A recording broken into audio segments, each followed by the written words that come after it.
ከ12 ሰዓት ጀምሮ ነው የወጣሁት። እኔ ወደ 4-5 ምርጫ ጣቢያ ላይ ስዞር ነበርኩ።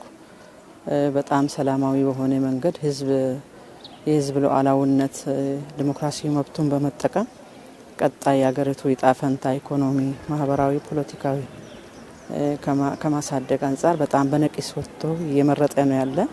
12 ሰዓት ሳይደርስ ከ10 ሰዓት ተኩል ጀምሮ ነው ሰው ሰልፍ የገባ። ስለዚህ በጣም በጥሩ ሁኔታ የምርጫ ጣቢያዎቹም ጸጥታ ኃይሉም በጥሩ ሁኔታ የተጠበቀ የምርጫ ጣቢያዎቹ የተሟላ ነገር ነው። በጥሩ ሁኔታ ነው ያገኘሁት።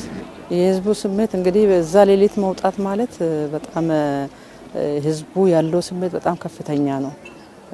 ለመምረጥ በተለይ ዲሞክራሲን ከማዳበር አንጻር ምርጫ ደግሞ የዲሞክራሲ ልምምድ የሚደረግበትና ዛሬ ባየሁት እኔ እንደውም ለሁሉም ዓለም ምሳሌ በሚሆን መንገድ ህዝብ ወጥቶ በነቂስ የመረጠበት ያለ ሁኔታ ነው ያሉና በድባቡ በጣም ጥሩ ነው። ህዝብ ስሜቱን በጣም ጥሩ ነው። ዲሲፕሊኑን በጣም ጥሩ ነው።